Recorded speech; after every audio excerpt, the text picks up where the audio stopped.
대학을 제대로 졸업하지도 못하고 공사장이나 야외 노동을 하고 술집에서 술 먹고 싸우고 음주운전으로 구속되는 일상을 살아가는 덩치 큰 남자. 뚜렷한 직업도 없이 흥청망청 살아가는 이 남자는 사랑하는 아내와 딸을 위해 진짜 커리어를 시작하기로 마음먹습니다. 그가 찾아간 곳은 다름 아닌 정치판. 그는 공화당 보좌관 인턴으로 취업을 시작했고 도널드 럼즈펠트의 눈에 들어 그의 보좌관으로 움직이며 정치를 배우게 됩니다. 그의 이름은 리처드 브루스 체니. 세상에는 그의 애칭인 딕 체니로 알려져 있죠. 미국의 제17대 국방장관이자 제46대 부통령을 지낸 역사적인 인물의 이름입니다. 딕 체니는 성적도 뛰어나지 않았고 운동도 잘하지 않았지만 그는 정치에 있어서는 천직이라 할 정도로 잘 해냈습니다. 그는 조용했고 말수가 적었고 영리했습니다. 그리고 헌신적이고 겸손했죠. 나레이터는 이렇게 말합니다. 헌신적이고 겸손한 권력의 시종이라고요. 딕 체니는 공화당 정권에 헌신하며 럼즈펠트에게서 정치를 배우며 성장하게 됩니다. 그리고 딕은 처음으로 미국의 가장 강력한 권력, 대통령의 힘을 실감하게 됩니다. 닉슨 대통령이 비밀리에 키신저와 나누는 이야기, 그 별것 아닌 대화의 결과로 캄보디아에 대한 폭격이 이루어지고 세계는 어떻게든 변하게 될 것이라는 럼즈펠트의 설명. 그 설명을 듣고 딕 체니는 럼즈펠트에게 질문을 던집니다. 우리의 신념은 무엇인가? 라고요. 그리고 럼즈펠트의 반응은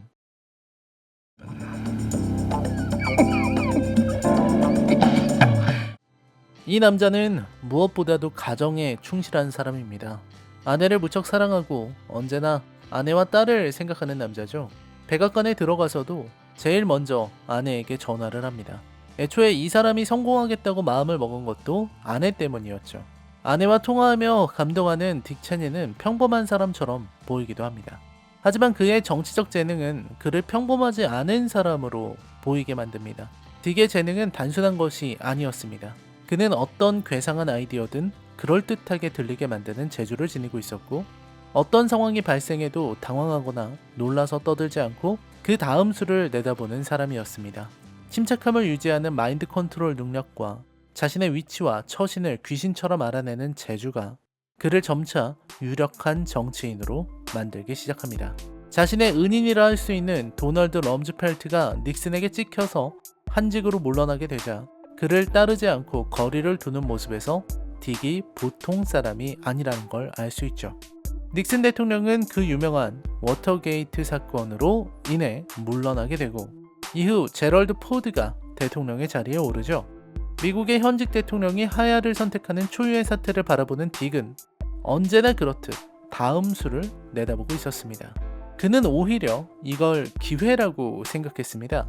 모두가 공화당이 무너진다고 생각할 때 워터게이트와 무관한 공화당 의원들은 오히려 기회를 잡은 거라고 생각하는 그의 사고방식은 정상인의 범주를 넘어서 있죠. 딕 체니는 도널드 럼즈펠트를 다시 워싱턴으로 불러내고 그와 함께 백악관을 접수할 계획에 착수합니다. 타고난 그의 능력은 포드 대통령의 마음을 사로잡았죠.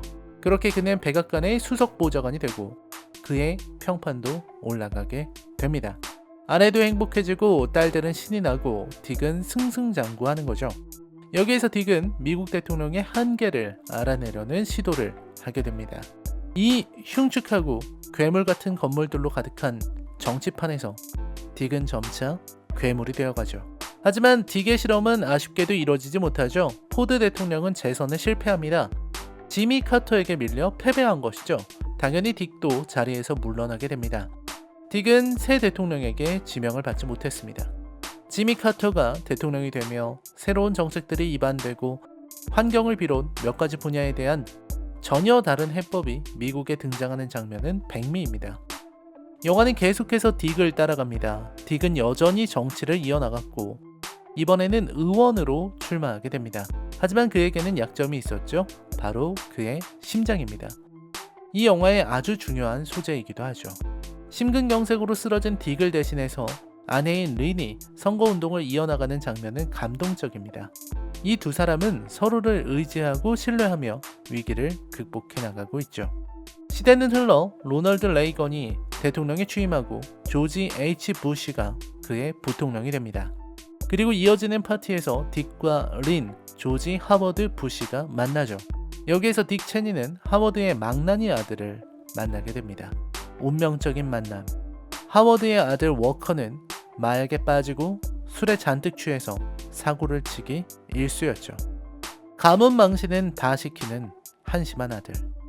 운명의 만남 이후에도 딕은 승승장구합니다. 조지 H. 부시가 대통령이 되자 그는 딕을 국방장관에 임명합니다. 여기에서 딕은 걸프전을 주도하게 되죠.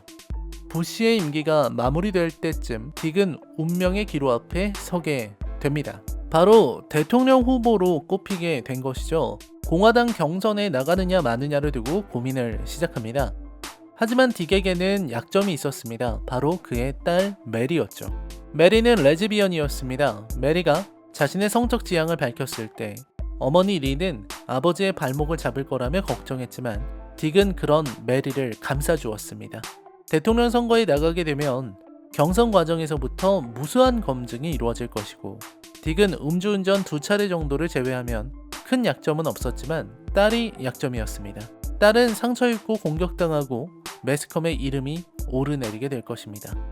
여기에서 딕은 결정을 내립니다. 정치, 대통령이라는 길과 딸의 평안과 행복 사이에서 딕 체니는 딸을 선택합니다. 그렇게 딕과 리는 정치를 떠나 자녀들과 함께 행복하게 살아가고 골든 리트리버들을 키우며 안락한 장년을 맞이하게 됩니다. 그 망나니가 다시 찾아오기 전까지는 말이죠. What do you say?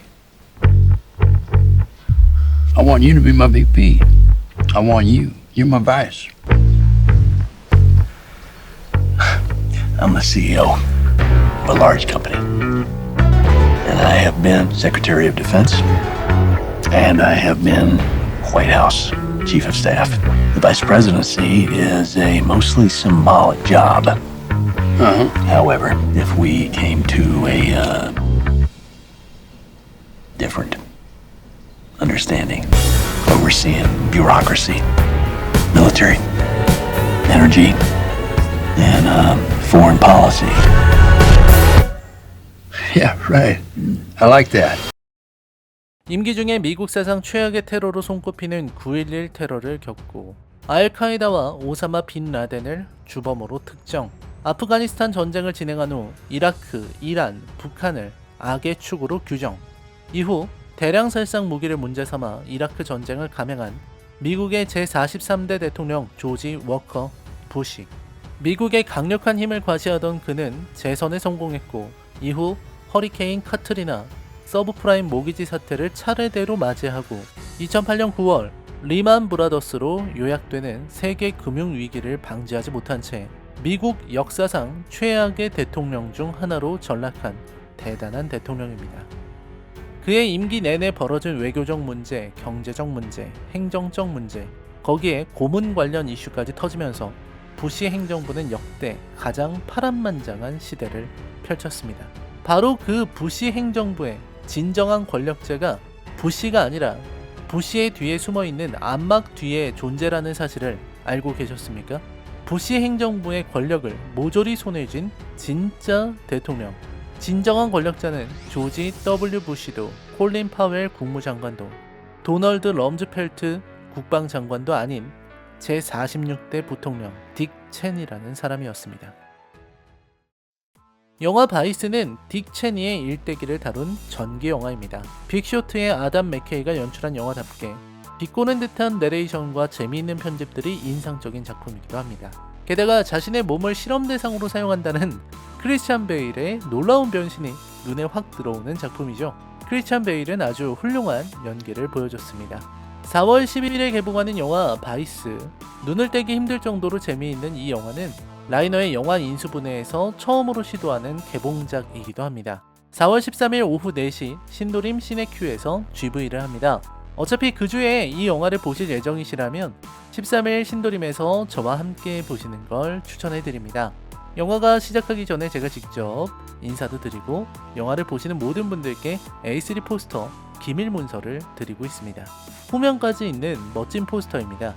또 GV에 참석하신 분들 중에서 5분을 추첨해서 서적, 팩트폴리스도 드리고 있습니다. 이런 풍성한 선물들에 영화가 끝나고 나서는 제가 1시간 정도 영화 인수분해를 진행합니다. 재미있는 내용들을 구성해서 여러분께 영화에 대한 의견도 드리고 또 여러분의 질문도 듣는 좋은 시간이 될 것 같습니다. 끝난 후에는 원하시는 분들께 사인도 해드리고 있습니다. 어플과 홈페이지 모두 예매 가능합니다. 시네큐 어플을 받으셔서 아래 영화 정보를 누르시고 밑으로 내리다 보면 바이스가 있습니다. 터치하신 후에 신도림을 선택, 여기에서 예매를 진행하시는 게 가장 쉽습니다. 물론 홈페이지에서도 같은 방식으로 하실 수 있죠. 네이버에서 시네큐를 검색한 다음 시네큐 홈페이지로 이동, 영화를 클릭하시면 중간쯤에 바이스가 있습니다. 예매하기를 누르시고 4월 13일 신도림 바이스를 선택하시면 됩니다. 자세히 보면 G라고 적혀있죠. GV를 하는 회차입니다. 4월 13일 4시 16시입니다. 어서 영화를 보고 여러분과 많은 대화를 나누고 싶습니다. 그리고 관련 컨텐츠도 유튜브에 얼른 업로드하고 싶네요. 여러분 4월 13일에 뵙겠습니다. 특히 GV에 자주 오시는 분들께는 제가 특별한 감사의 이벤트도 준비하고 있습니다. 언제나 여러분의 곁에서 쉽게 자주 만날 수 있는 유튜버가 되도록 노력하겠습니다. 시청해주셔서 감사합니다. 저는 4월 13일 오후 3시부터 신도림 시네큐에서 뵙겠습니다. 여러분 신도림에서 만나요. 안녕히 계십시오.